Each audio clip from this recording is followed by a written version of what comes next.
Assalamualaikum warahmatullahi wabarakatuh. Sebelumnya saya ucapkan terima kasih atas kesempatan yang sudah diberikan kepada kelompok 6 sehingga kami dapat mempresentasikan proyek akhir kami pada mata kuliah pemodelan sistem dengan mengangkat judul yaitu pengoptimalan proses pemesanan bahan baku dengan metode Economic Order Quantity pada studi kasus UMKM Bengkel Kayu Bapak Samsul.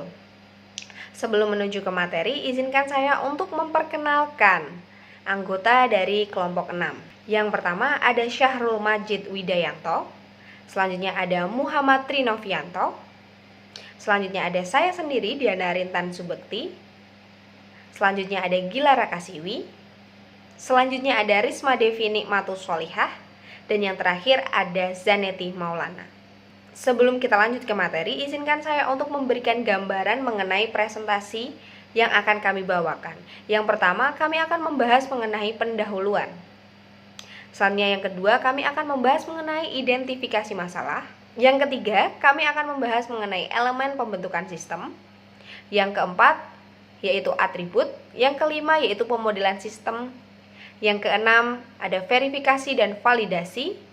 Dan yang ketujuh ada alternatif tindakan. Dan yang terakhir ada kesimpulan dari pemodelan yang telah dilakukan pada sistem. Selanjutnya kita akan langsung ke materi yang akan disampaikan oleh Gilar Rakasiwi.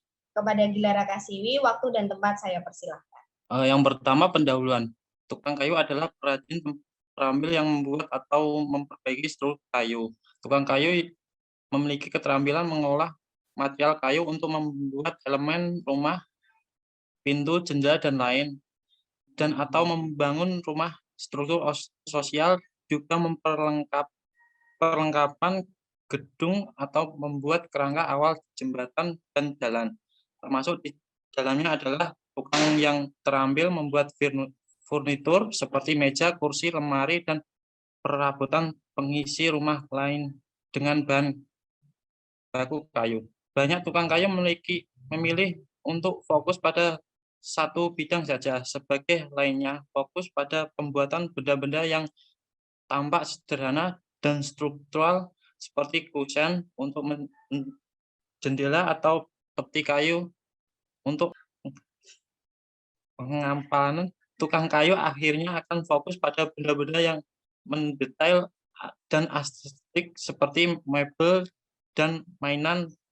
Pada UMKM tukang kayu yang kami pilih telah bersedia sejak tahun 2020, merupakan UMKM yang baru saja dirilis beralamat di Jepara. Bapak Samsul sebagai owner berfokus pada pembuatan kayu dan meja. Yang kedua, identifikasi masalah.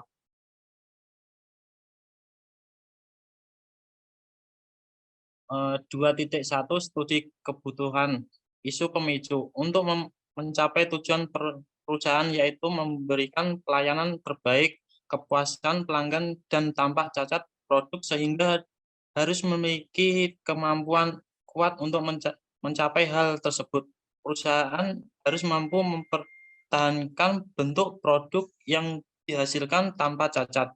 Namun terdapat beberapa masalah yang menyebabkan ketidaksesuaian dengan standar produk, bahannya, pemesanan produk meja dan kursi yang berubah-ubah, sehingga membuat pengadaan bahan baku semakin melonjak. Hal ini dapat membuat kerugian pada UMKM bengkel kayu karena permintaan bahan baku yang tidak terkendali.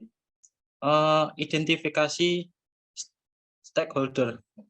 Problem owner Bapak Samsul selaku pemilik kayu. Problem customer, konsumen atau pembeli. Problem user, pegawai. Problem analis kelompok 6. Dan selanjutnya akan dilanjutkan pada Mas Syahrul.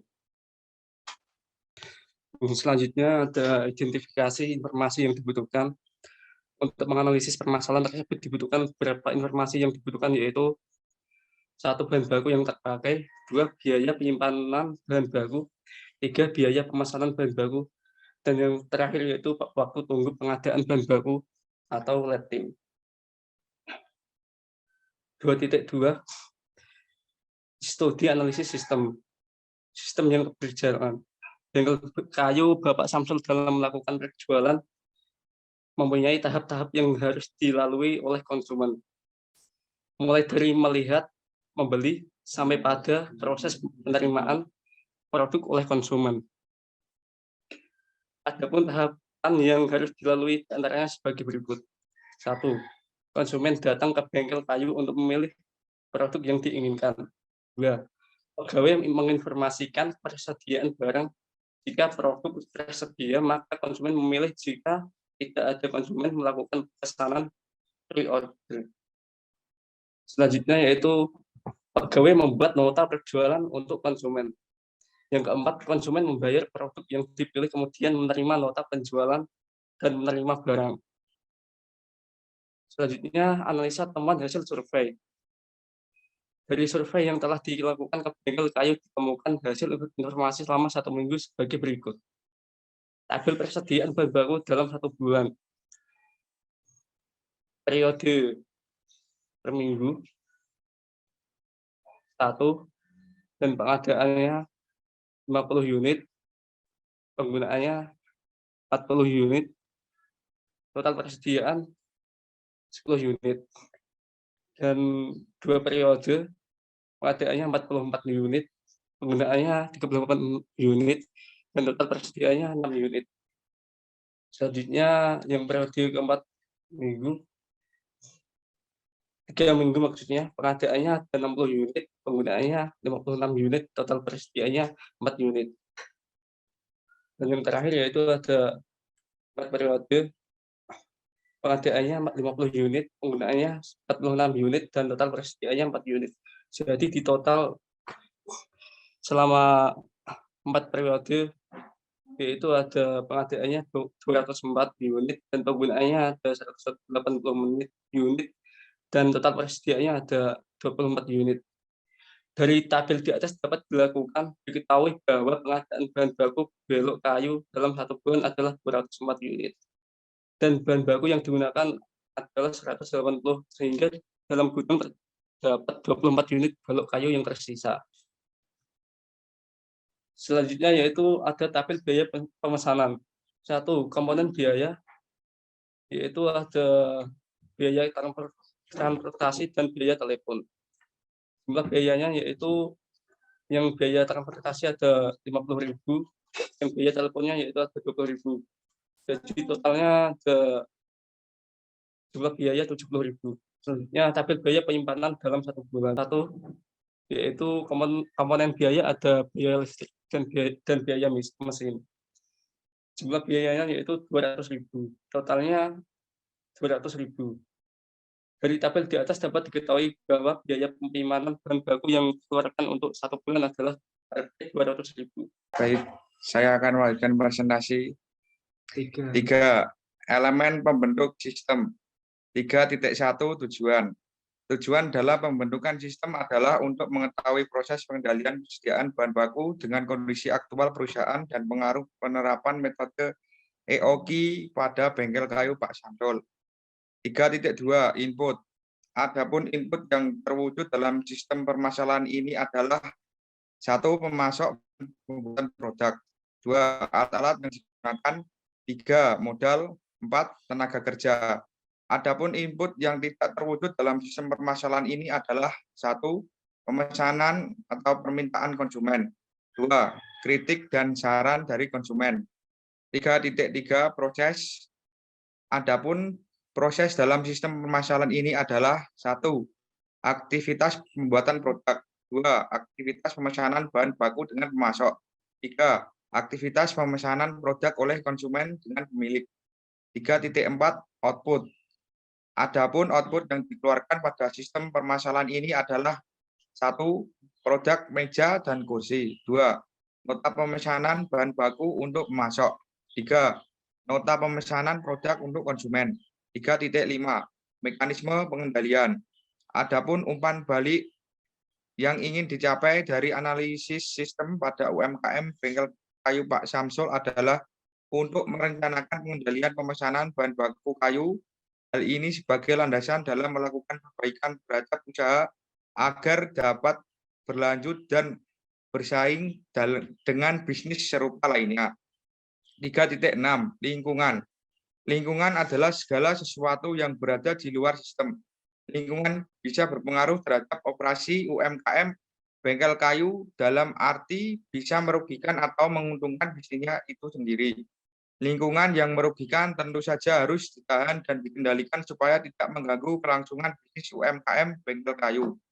Sedangkan yang menguntungkan tetap harus terus dijaga karena akan memacu terhadap kelangsungan hidup bisnis Pak Samsul.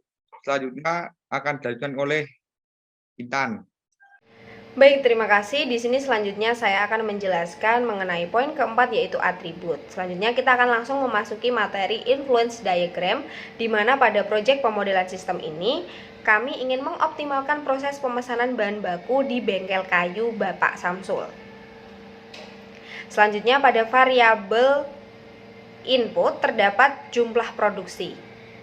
Dengan komponen sistem yang pertama ada frekuensi pesanan, dengan input yang tidak terkendali yaitu kapasitas per sekali pesan.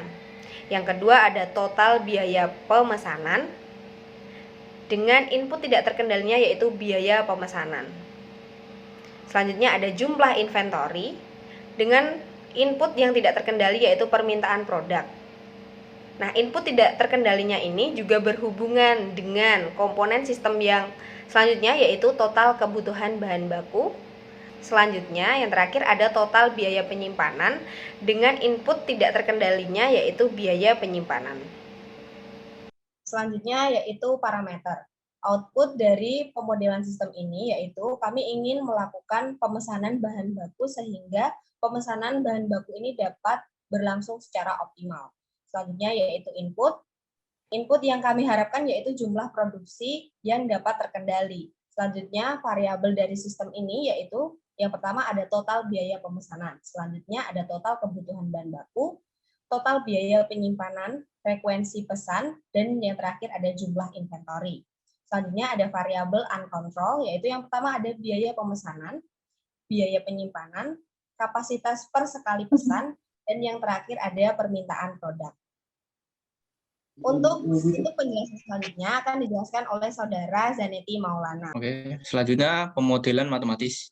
Dari temuan hasil survei yang telah dilakukan, maka kami dapat melakukan pemodelan matematis sistem pengendalian bahan baku dengan menggunakan metode EOQ. Diketahui, 1.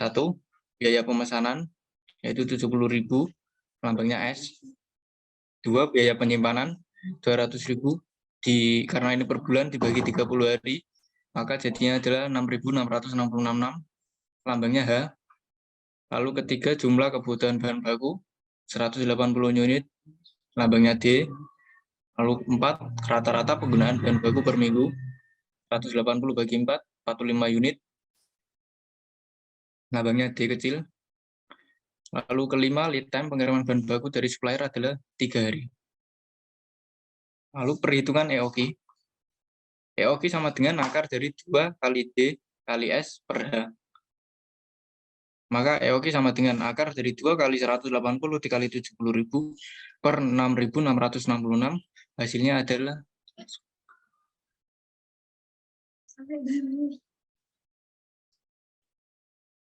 adalah 61,48.